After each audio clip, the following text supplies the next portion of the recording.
Hello everyone, welcome back to my channel, The Inked Reader.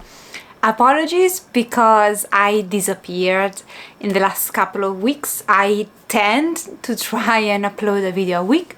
However, that was the plan for the past 2 weeks, but I lost all the footage that I had prepared, and when I did, I kind of went down a spiral of being a bit unmotivated to sit down and redo it. I've just been working life things. I've just been very tired at the end of the day. I had to wake up very early as I started to work earlier in this period, and I like having the rest of the afternoon off, but by the time afternoon hits and I'm done working and with all the other stuff I have to do, I'm exhausted. So when I lost the footage, I was pretty upset. I am today extremely tired as well, so I feel and probably look quite rough, but you are a forgiving crowd, so it's okay. I had filmed these before. I like to think that that video was quite eloquent and well put together, so I'm gonna try and do the same, but just in a shorter amount of time, because if I remember correctly, I talked for an hour or so about Berserk, which is why we are here, from the title as you could have guessed. So I'm gonna try a bit more succinct while conveying the same points that I did in the other video. Now, why do I want to make this video? And I think it's because I talked about Berserk, or my read-along of Berserk, for the first time during my wrap-ups, but in the wrap-ups are very long and I don't usually go into spoilers. So what I'm going to do here is going into spoilery bits and explaining why I love Berserk so far, but I need to kind of go into more spoilery territory, if it makes sense, which I don't do in my wrap-ups, so I did want to make a separate video.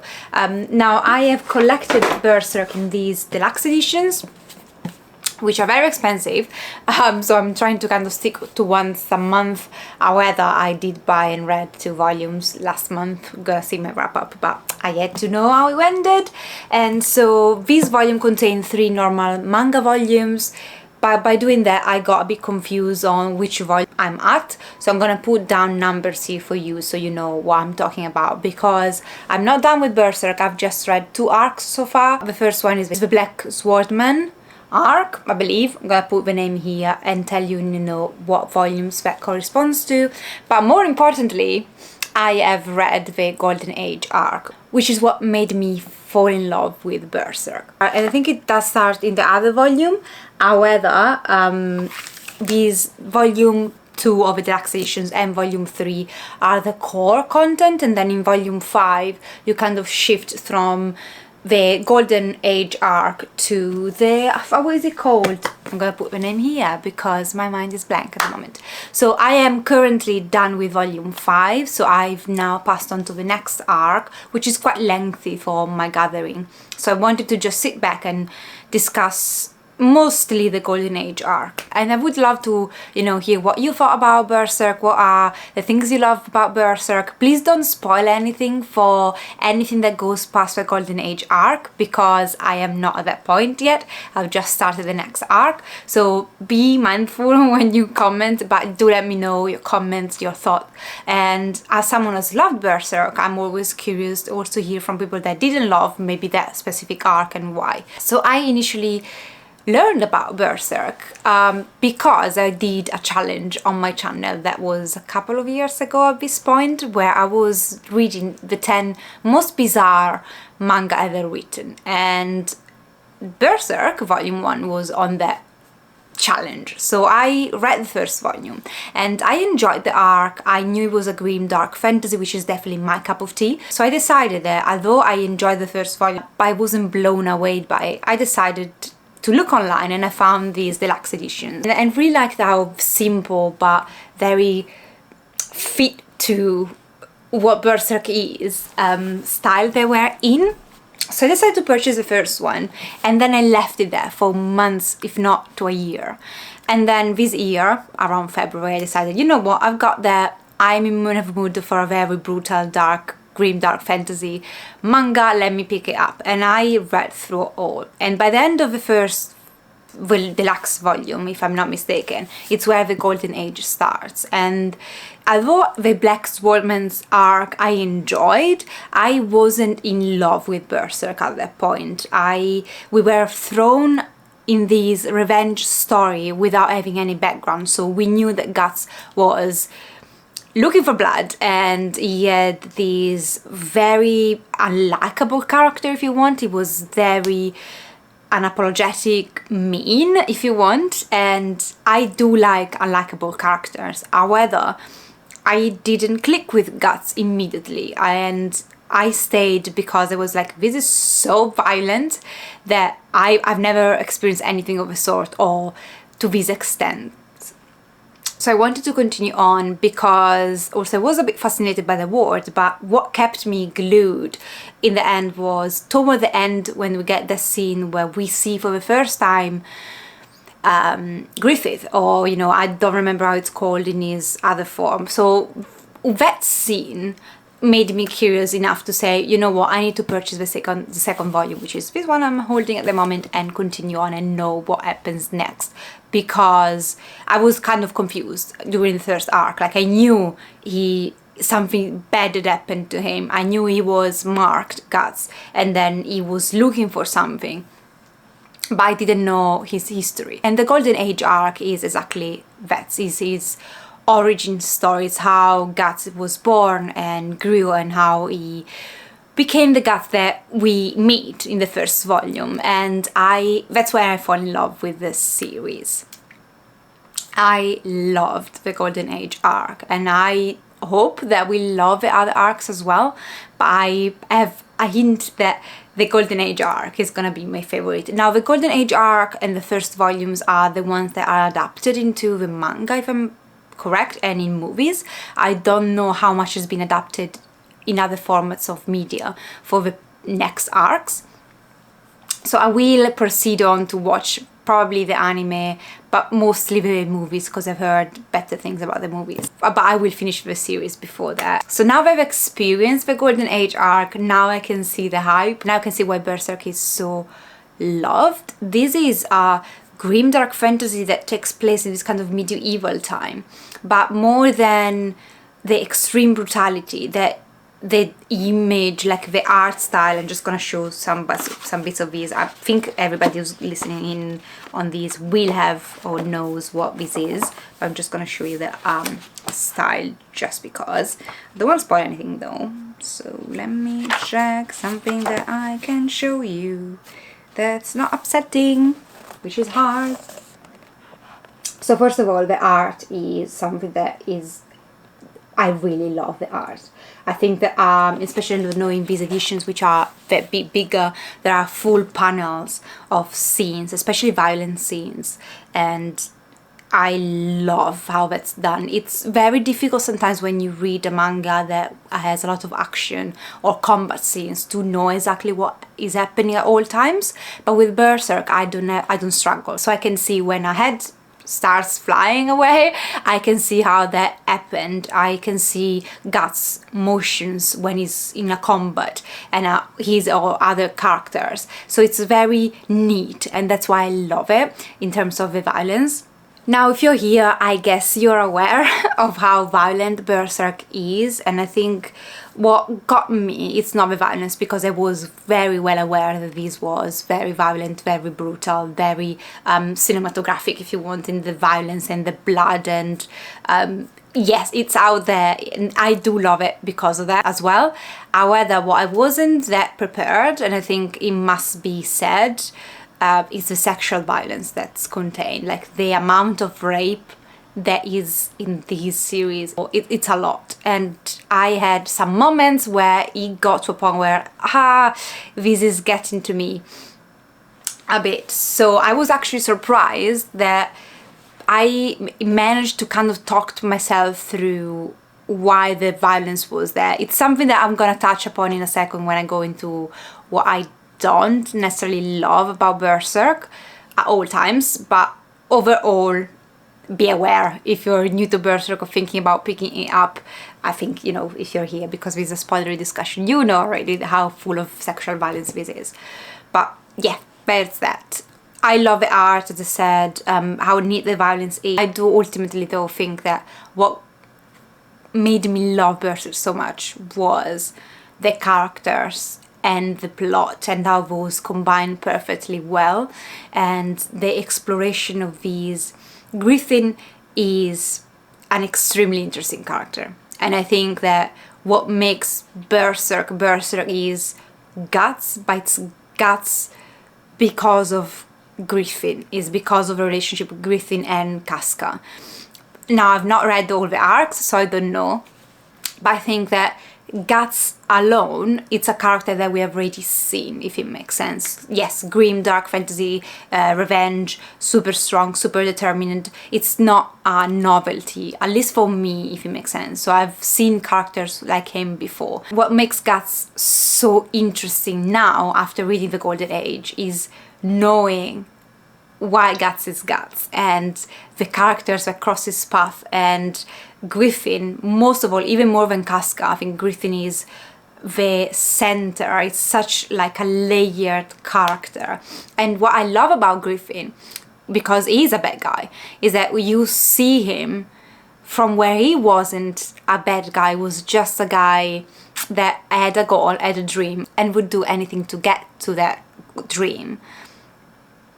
And you see how the corruption of his character happens. And I like Griffith because up to the last point, even in the last point, I understood Griffith.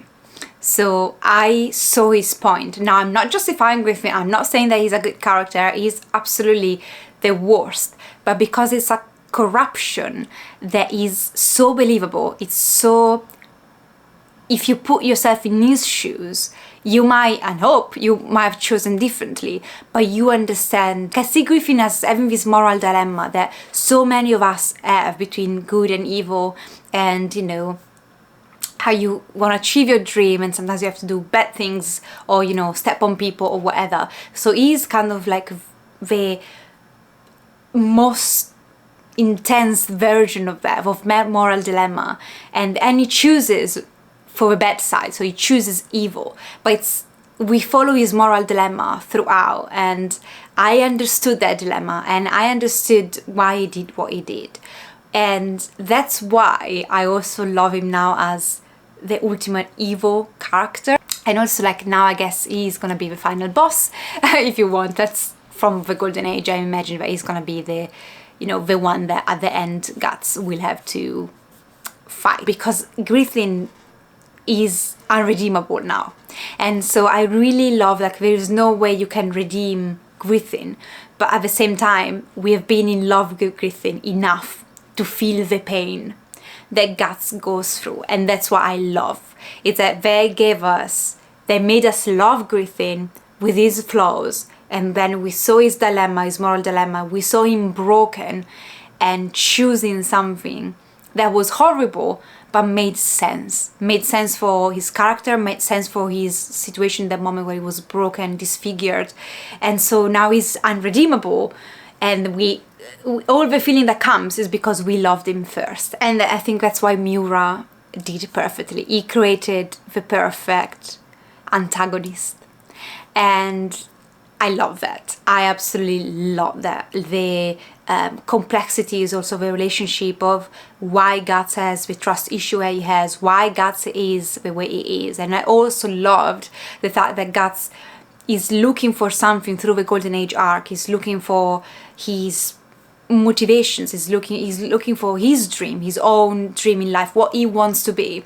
And then we get to a point where he is just him, and all he wants to do is getting better at fighting, because that's how he grew up, and that's ultimately his essence now. So I really liked his acceptance of who he was, and just say, you know, I am someone who likes killing things, and that's okay. So I did really like that. And then, you know, of course you got the revenge now and all the plot, but I really also liked how Guts looked and learned to accept himself, and I love that. And I truly respect that. That's the thing with Guts. I don't love Guts. I'm not like Griffith. With Griffith, I an attachment that was more emotional than it's with Guts. With Guts, it's respect. It's like that guy is awesome. It's terrible but awesome at the same time. So I have admiration for Guts. While for Griffith, I had the feelings. So I'm gonna be very curious how things progress and how these two major characters will face each other, maybe over and over again. I don't know. Casca, I really also loved Casca and Guts together. Like, I think because again, it wasn't an immediate, oh yeah, he saw her, he fell in love with her, or whether, because of how slow their relationship was, it made a lot of sense. Like, it made me start from the beginning when they hated each other and then slowly respecting each other, becoming friends, and then to something else. And that growth is what I love. Like, that's what makes something believable. I can see that relationship. I love their relationship. And I had some moments between Guts and Casca and I was like, oh, like, this is a horrible, grim, dark, violent fantasy. And then those snippets of, you know, romance, if you want, and how these two characters start to trust each other after all they've been through was so touching. I was honestly, in general, I think that's what Miura did with these characters and the Golden Age arc.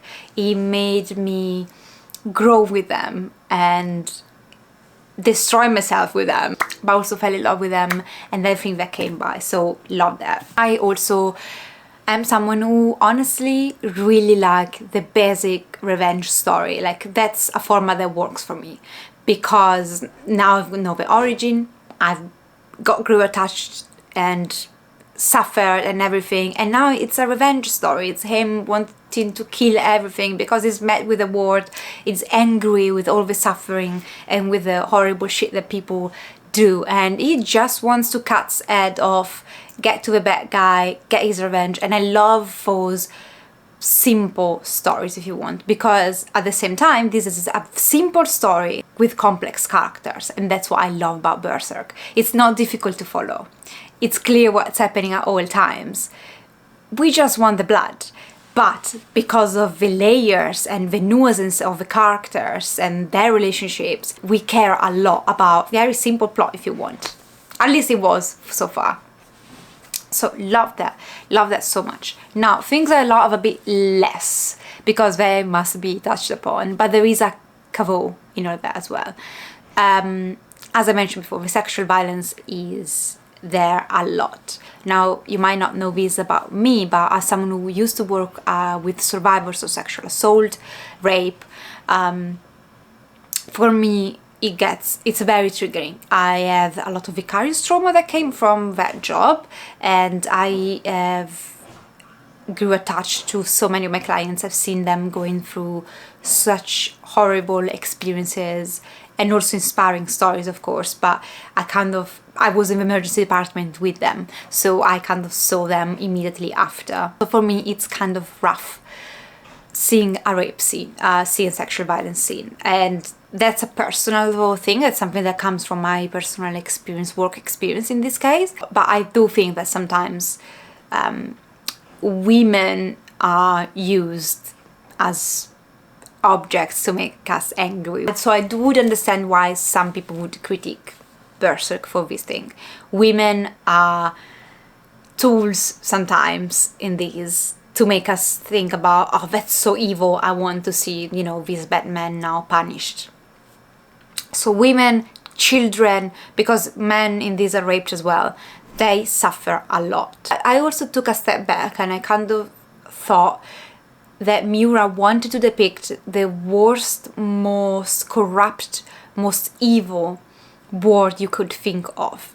And I think in his mind, and that's just me interpreting, you know, the art and dialogues and, you know, manga of someone who I don't know personally, but I saw that as rape being the ultimate evil, being the most disempowering, atrocious thing that you can do. So I think he's put a lot of rape in it because he wants us to see the most evil version of a world, and he couldn't think of anything more evil than the rape of children and women. That's how I interpreted it, and if it's like that, I'm not saying that, oh, that's okay, you know, you could then rape children and women all the time in all the panels. That's still bothering me, but I also understand why he's using it as a tool. I might not agree or necessarily think that the quantity that's in it, it's necessarily. However, I kind of see where it was coming from, if it makes sense. Now, toward the end of the Golden Age arc, it's when I had a lot of trouble because of what happens to Casca. And that rape scene that lasts pages and pages and pages, and it's vividly depicted, was fucking hard to go through. I had to put it down. I had to take a walk after I finished that scene. I was upset for a few hours after, because of course you grew attached to Casca and all the characters involved, and Guts has to witness that scene as well. It was absolutely horrifying. It was a grotesque scene, and I had a moment where I grew very upset. I was like, I think this is a bit too much. I had really loved the Golden Age arc up to that point, and then that happened and I was like, this is hitting that scale of being too much for me. So I had a few days of reflection, and then I remember this conversation I had with a perfect stranger on a train on my way back to London from Paris. And that stranger, we were discussing movies, and he suggested a movie, and he just said, you know, be aware though that in that movie there is a rape scene, and it's quite violently shown, and it's shown in its entirety. And I had that moment of, well, actually I don't want to see that. And we kind of started discussing how, you know, violence on women and rape in general is portrayed in the media, or in this case in this manga. And he kind of had a point in just saying that rape is a word that's used, and people, they know what it is, but the majority of people, they are non-survivors, so they've not been through that themselves, but they just hear it in the media, or, you know, in books, like they hear it, they know what it is, but they don't have an idea of how brutal, how grotesque, how disempowering and atrocious the act is. So if media wants to be realistic and wants to show that, people might be made more aware of actually what it is, and also, hopefully, finger crossed, realize that that's why we need to do more for survivors. That's why we need to prevent. That's why we need the education that we need. That's why we need the security that we need. That's why, you know, the protection and everything. That's why we should do more to avoid these things from happening. And so I know that this is a bit of a broader discussion rather than just Berserk, but I was upset. I was very upset about that scene. I was angry at Miura. I was just like, why the fuck do I need to see that in details for pages after pages after pages? Why did you do that to me? Like, was it necessary? But at the same time, I kind of had that voice in my mind just saying, well, that's how grotesque, that's how atrocious the act is. People sometimes need to see, and not necessarily in Berserk, but in general in the media, they need to understand how violent the act is to realize why it's important to do something, why it's such like an important topic to tackle, if it makes sense. So if you don't show, you don't know. And I can make like a comparison, for example, someone who doesn't eat meat, I can make the only comparisons just saying, you know, when I speak with a lot of people that eat meat and I ask them, you know, did you ever see a video of how animals are killed in certain circumstances? Then a lot of them, they say, no, I don't want to see that. And it's like, you should see that and then make an informed decision, if it makes sense. Because by seeing it, you know what's going on, and then you can say, okay, I want to eat meat, continue to eat meat, or whether. I understand, I can respect that a bit more, but people that don't want to see that, but still want to eat the meat, they kind of just say, yeah, just give me the meat, but I don't want to see what's happening behind the scenes. And of course it's a very, very, very different thing compared to rape, but I think some people, non-survivors, they have no fucking clue basically what actual a rape entails, and how grotesque and violent and disempowering and traumatizing is for the survivor. And by showing that, making people uncomfortable, hopefully they will open their eyes, hopefully they will be more active and engaging in fighting for, you know, the rights of women, and every people that has been sexually abused, they will be more understanding, they will be more proactive in preventing and all of that thing. So long tangent, I don't know why Miura did it. I can't say if he showed that scene just to make us more angry with Griffith, if he showed that scene to shock us. I just want to think that he put it there because he also wanted to show how grotesque that rape was, and they show us the brutal reality of it. And in that sense, when I was able to see in that way, which I cannot guarantee it's the way he wanted to do it, that's how I chose to interpret it, I got a bit less mad. Said that it was still something that traumatized me a tiny bit. It's something that I would probably not recommend survivors to go through, and that people should be made aware of. Probably a content warning would be appropriate for Berserk, because of the sexual violence that's in it, but that's probably one of the critiques. I think this should be more, the content warning should be there, and it isn't. And I understand that was written and done decades ago, but you know, in the new versions they should tell the readers what they're getting into, because you know, someone might be a survivor and they might get very, very traumatized, re-traumatized, upset about, you know, seeing those scenes over and over again, because it's a lot of rape. Even taking away that scene, it was absolutely devastating.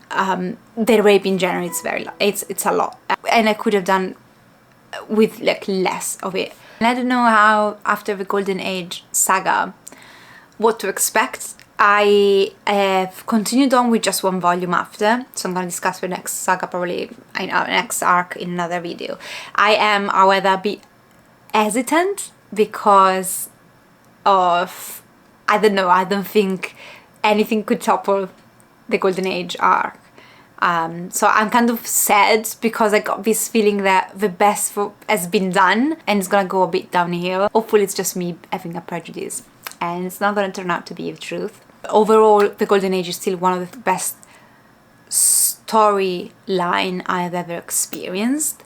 It's been something that has changed the way now I see other manga, because I will hold them up to that standard, so it changed the standards for me. That's how much I loved it, taking aside the things that I struggled with. Even the bits that shocked me, the bits that I have a lot of things to say or some grudges upon, they all comes from a place where I was emotionally invested and so emotionally devastated by them. I think that made me realize the entirety of the Golden Age saga. It made me realize what a masterpiece Berserk is, because it's just a story that I experienced. Yes, I'm looking at it, I'm reading it, but I'm also experiencing it with all my feelings, and it's just, I'm in love with Berserk for that forever. I think it did change me in a sense as a reader, and for that I will always be grateful. But thank you so much guys for watching. I hope you have a lovely rest of your day, and I'm gonna see you next time. Take care of yourself. Ciao!